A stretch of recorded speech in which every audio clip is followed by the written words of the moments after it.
कभी सोचा है कि क्या कोई किताब सिर्फ कागज और स्याही का ढेर हो सकती है, या क्या वो एक जीती जागती आत्मा भी हो सकती है जो सदियों से पीढ़ी दर पीढ़ी हमारे साथ धड़क रही हो।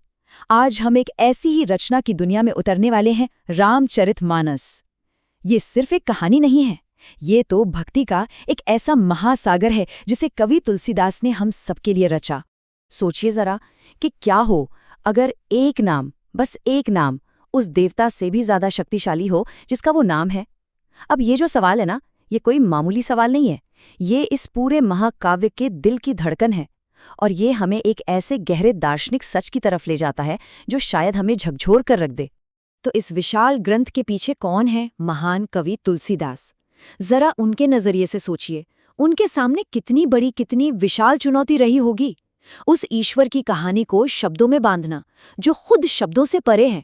ये तो ऐसा है जैसे समुंदर को एक छोटी सी गागर में भरने की कोशिश करना।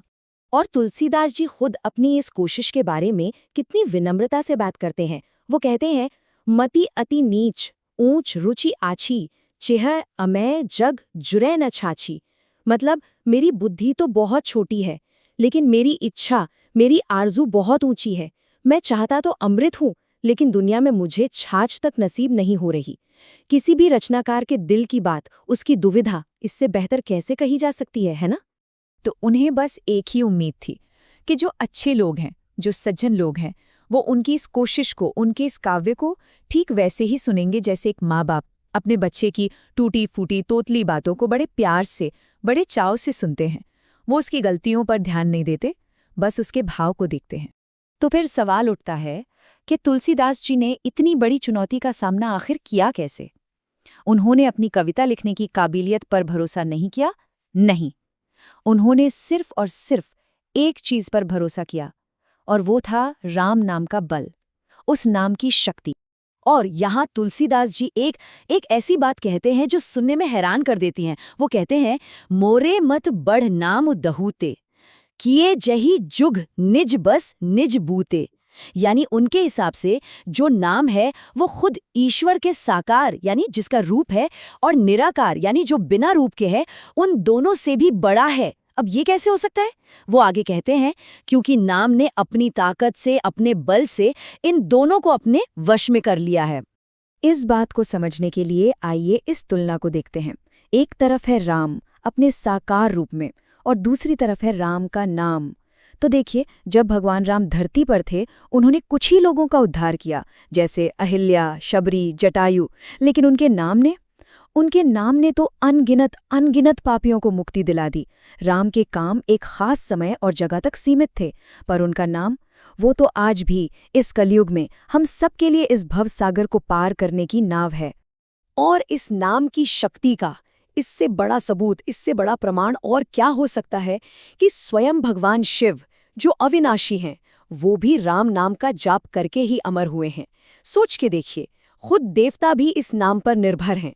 अच्छा, राम की कहानी शुरू करने से पहले तुलसीदास जी एक तरह से स्टेज सेट करते हैं, एक मंच तैयार करते हैं। वो हमें बताते हैं कि अच्छा क्या है और बुरा क्या है, संत कौन है और दुष्ट कौन, ताकि जब हम कहानी के पात्रों से मिलें तो उनके कर्मों को, उनके कामों को सही नजरिए से देख पाएं, समझ पाएं। तो संत कैसा होता है? इसके लिए तुलसीदास जी एक बहुत ही खूबसूरत उपमा देते हैं, हंस की। कहा जाता है कि हंस के पास एक अद्भुत क्षमता होती है। अगर उसके सामने दूध और पानी का मिश्रण रखा जाए तो वो सिर्फ दूध पी लेगा और पानी को छोड़ देगा। बिल्कुल उसी तरह एक संत इस दुनिया से सिर्फ अच्छाई, सिर्फ गुण ग्रहण करता है और सारे अवगुण, सारी बुराई पीछे छोड़ देता है। और संत और दुष्ट के बीच का फर्क तो इतना साफ बताया है तुलसीदास जी ने, जैसे दिन और रात। वो कहते हैं कि संत जब बिछड़ते हैं तो दुख होता है, लेकिन दुष्ट जब मिलते हैं तो कष्ट होता है। संत एक आम के पेड़ जैसा है, खुद धूप सहता है ताकि दूसरों को मीठा फल दे सके। और दुष्ट वो ओले की तरह है, जिस फसल पर गिरता है उसी को बर्बाद कर देता है। साफ है, संतों का लाभ दूसरों की भलाई में है और दुष्टों का लाभ दूसरों के नुकसान में। अब एक और दिलचस्प बात, ये जो कहानी है ना, ये सिर्फ तुलसीदास जी की कल्पना की उपज नहीं है। इसकी तो एक पूरी परंपरा है, एक श्रृंखला है। और ये दिखाती है कि ये कहानी सिर्फ किसी इंसान की लिखी हुई नहीं है, बल्कि ये तो एक दिव्य ज्ञान है जो युगों से एक से दूसरे तक पहुंचा है। तो ये कहानी आई कहाँ से? सोचिए, इस ज्ञान की गंगा निकली है स्वयं भगवान शिव के हृदय से। उन्होंने सबसे पहले ये कथा अपनी पत्नी पार्वती जी को और ऋषि काकपुशुंडी को सुनाई। वहां से ये ज्ञान की धारा आगे बढ़ी, काकपुशुंडी से याज्ञवल्क्य तक पहुंची, याज्ञवल्क्य से भरद्वाज तक, और फिर अंत में तुलसीदास जी के गुरु के जरिए उन तक पहुंची और उन्होंने इसे लिखकर हम सब तक पहुंचाया। एक अद्भुत सफर है इस कहानी का। तो इतनी तैयारी के बाद, इतनी दार्शनिक जमीन तैयार करने के बाद अब आखिरकार कहानी शुरू होती है। और इसका आरंभ होता है जब वो परमसत्ता राम एक मानव राजकुमार का रूप लेकर दंडक वन में घूम रहे हैं। और आते ही कहानी के अंदर एक और कहानी शुरू हो जाती है। होता यह है कि भगवान शिव की पत्नी सती राम को वन में एक साधारण मनुष्य की तरह देखती हैं और उनके मन में एक शक पैदा हो जाता है। उन्हें यकीन ही नहीं होता कि ये वही परब्रह्म है जिनकी इतनी महिमा वो अपने पति से सुन चुकी हैं। तो अपने इस शक को दूर करने के लिए सती क्या करती हैं? वो सीता जी का रूप बना लेती हैं और राम की परीक्षा लेने पहुंच जाती हैं। लेकिन राम तो सब जानते हैं, वो उन्हें तुरंत पहचान लेते हैं और उन्हें माँ कहकर बुलाते हैं। जब शिव जी पूछते हैं कि क्या उन्होंने परीक्षा ली, तो सती डर के मारे झूठ बोल देती हैं। बस यहीं से बात बिगड़ जाती है।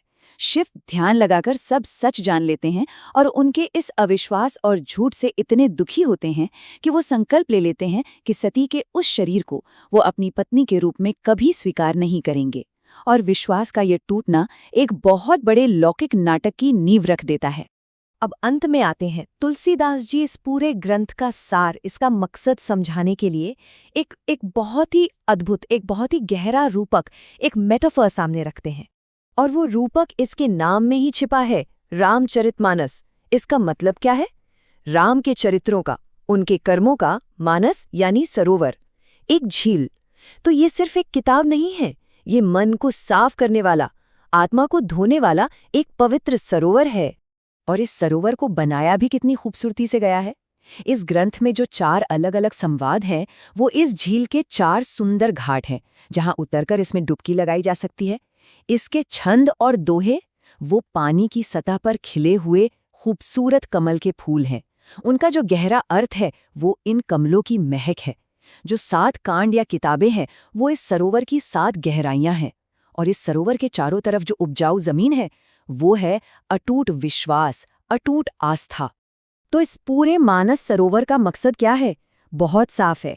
इसका मकसद है हमारे मन को काम, क्रोध, मोह जैसे मैल से, जैसी गंदगी से धोकर साफ करना और इस दुनिया की भागदौड़ से, इसकी थकान से आराम देकर शांति देना। तुलसीदास जी ने तो 16वीं सदी में मन के लिए ये सरोवर बना दिया, लेकिन ये सवाल आज भी उतना ही जरूरी है। आज के इस दौर में, इस तेज रफ्तार जिंदगी में, हम अपने मन को साफ करने के लिए, आत्मा को शांति देने के लिए किन कहानियों की तरफ देखते हैं, किन सरोवरों में डुबकी लगाते हैं? ये सोचने वाली बात है।